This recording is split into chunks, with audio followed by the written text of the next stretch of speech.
2 Chronicles chapter 7. When Solomon finished praying, fire came down from heaven and consumed the burnt offering and the sacrifices, and the glory of the Lord filled the temple. The priests could not enter the temple of the Lord, because the glory of the Lord filled it.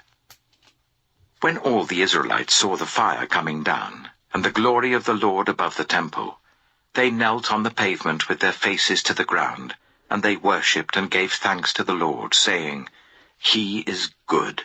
His love endures forever." Then the king and all the people offered sacrifices before the Lord. And King Solomon offered a sacrifice of 22,000 head of cattle, and 120,000 sheep and goats. So the king and all the people dedicated the temple of God. The priests took up their positions, as did the Levites with the Lord's musical instruments, which King David had made for praising the Lord, and which were used when he gave thanks, saying, "His love endures forever." Opposite the Levites, the priests blew their trumpets, and all the Israelites were standing. Solomon consecrated the middle part of the courtyard in front of the temple of the Lord, and there he offered burnt offerings and the fat of the fellowship offerings, because the bronze altar he had made could not hold the burnt offerings, the grain offerings, and the fat portions. So Solomon observed the festival at that time for 7 days, and all Israel with him, a vast assembly, people from Lebo-Hamath to the Wadi of Egypt. On the 8th day they held an assembly, for they had celebrated the dedication of the altar for 7 days, and the festival for 7 days more. On the 23rd day of the 7th month, he sent the people to their homes, joyful and glad in heart, for the good things the Lord had done for David and Solomon, and for his people Israel. When Solomon had finished the temple of the Lord, and the royal palace, and had succeeded in carrying out all he had in mind to do in the temple of the Lord and in his own palace, the Lord appeared to him at night and said, "I have heard your prayer, and have chosen this place for myself as a temple for sacrifices. When I shut up the heavens so that there is no rain, or command locusts to devour the land, or send a plague among my people, if my people, who are called by my name, will humble themselves and pray, and seek my face and turn from their wicked ways, then I will hear from heaven, and I will forgive their sin, and will heal their land. Now my eyes will be open and my ears attentive to the prayers offered in this place. I have chosen and consecrated this temple, so that my name may be there forever. My eyes and my heart will always be there. As for you, if you walk before me faithfully, as David your father did, and do all I command, and observe my decrees and laws, I will establish your royal throne as I covenanted with David your father when I said, 'You shall never fail to have a successor to rule over Israel.' But if you turn away and forsake the decrees and commands I have given you, and go off to serve other gods and worship them, then I will uproot Israel from my land, which I have given them, and will reject this temple which I have consecrated for my name. I will make it a byword and an object of ridicule among all peoples. This temple will become a heap of rubble. All who pass by will be appalled and say, 'Why has the Lord done such a thing to this land and to this temple?' People will answer, 'Because they have forsaken the Lord, the God of their ancestors, who brought them out of Egypt, and have embraced other gods, worshipping and serving them.' That is why he brought all this disaster on them." 2 Chronicles chapter 8. At the end of 20 years, during which Solomon built the temple of the Lord and his own palace, Solomon rebuilt the villages that Hiram had given him and settled Israelites in them.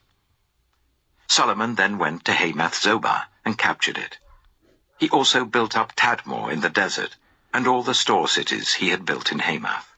He rebuilt Upper Beth-horon and Lower Beth-horon as fortified cities, with walls and with gates and bars, as well as Baalath and all his store cities, and all the cities for his chariots and for his horses.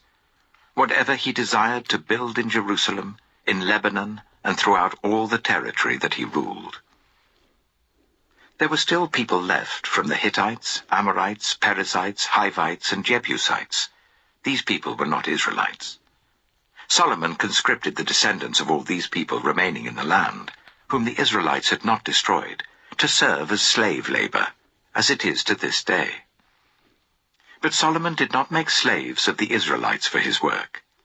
They were his fighting men, commanders of his captains, and commanders of his chariots and charioteers. They were also King Solomon's chief officials, 250 officials supervising the men.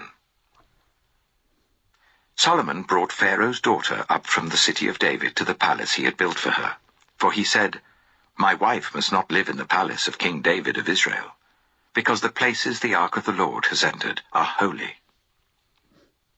On the altar of the Lord that he built in front of the portico, Solomon sacrificed burnt offerings to the Lord, according to the daily requirements for offerings commanded by Moses for the Sabbaths, the new moons, and the 3 annual festivals, the festival of unleavened bread, the festival of weeks, and the festival of tabernacles. In keeping with the ordinance of his father David, he appointed the divisions of the priests for their duties, and the Levites to lead the praise, and to assist the priests according to each day's requirement. He also appointed the gatekeepers by divisions for the various gates, because this was what David the man of God had ordered. They did not deviate from the king's commands to the priests or to the Levites in any matter, including that of the treasuries. All Solomon's work was carried out, from the day the foundation of the temple of the Lord was laid until its completion. So the temple of the Lord was finished. Then Solomon went to Ezion-Geber and Elath on the coast of Edom. And Hiram sent him ships commanded by his own men, sailors who knew the sea. These, with Solomon's men, sailed to Ophir, and brought back 450 talents of gold, which they delivered to King Solomon.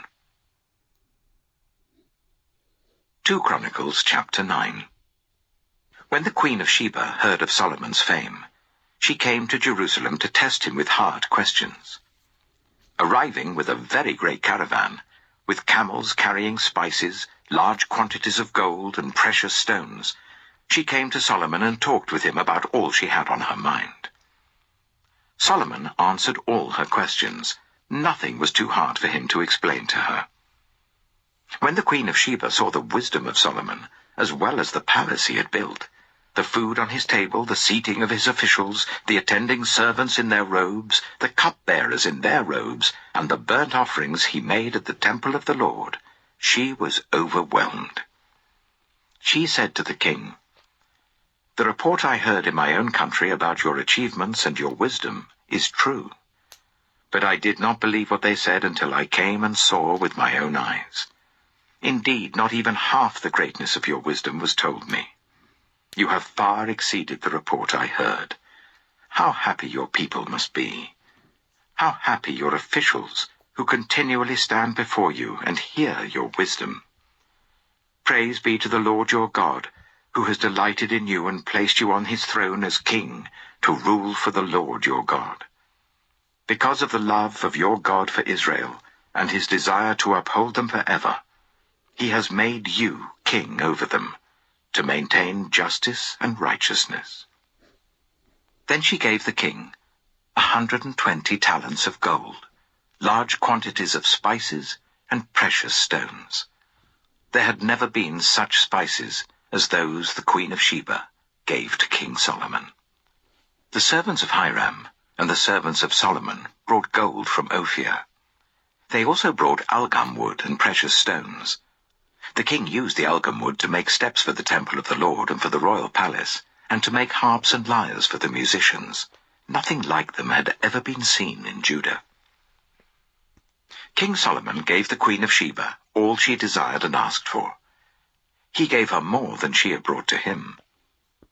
Then she left and returned with her retinue to her own country. The weight of the gold that Solomon received yearly was 666 talents, not including the revenues brought in by merchants and traders. Also, all the kings of Arabia and the governors of the territories brought gold and silver to Solomon. King Solomon made 200 large shields of hammered gold. 600 shekels of hammered gold went into each shield. He also made 300 small shields of hammered gold, with 300 shekels of gold in each shield.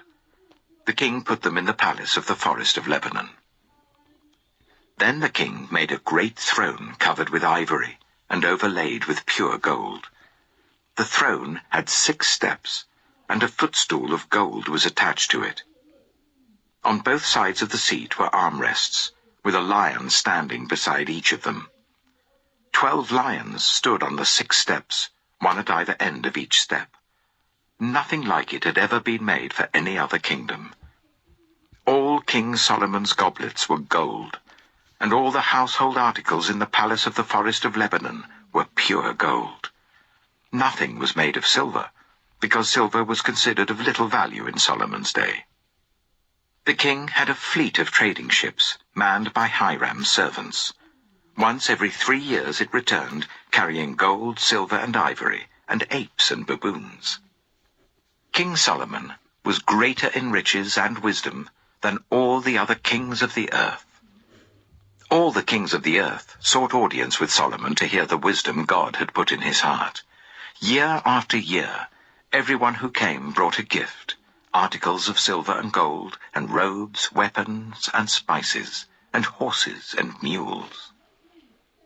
Solomon had 4,000 stalls for horses and chariots, and 12,000 horses, which he kept in the chariot cities, and also with him in Jerusalem. He ruled over all the kings from the river Euphrates to the land of the Philistines, as far as the border of Egypt.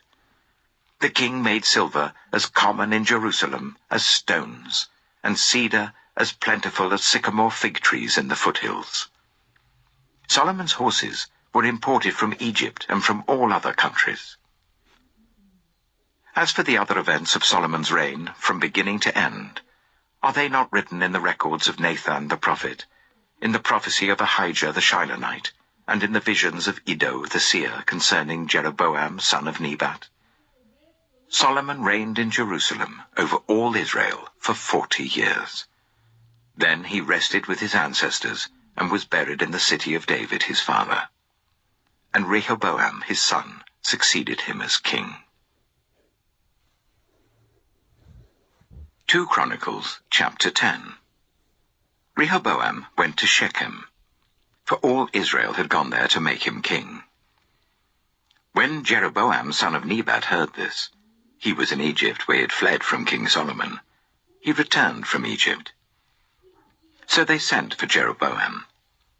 And he and all Israel went to Rehoboam and said to him, "Your father put a heavy yoke on us, but now lighten the harsh labor and the heavy yoke he put on us, and we will serve you." Rehoboam answered, "Come back to me in 3 days." So the people went away. Then King Rehoboam consulted the elders who had served his father Solomon during his lifetime. "How would you advise me to answer these people?" he asked. They replied, "If you will be kind to these people and please them and give them a favorable answer, they will always be your servants." But Rehoboam rejected the advice the elders gave him and consulted the young men who had grown up with him and who were serving him. He asked them, "What is your advice? How should we answer these people who say to me, 'Lighten the yoke your father put on us'?" The young men who had grown up with him replied, "The people have said to you, 'Your father put a heavy yoke on us, but make our yoke lighter.' Now tell them, 'My little finger is thicker than my father's waist.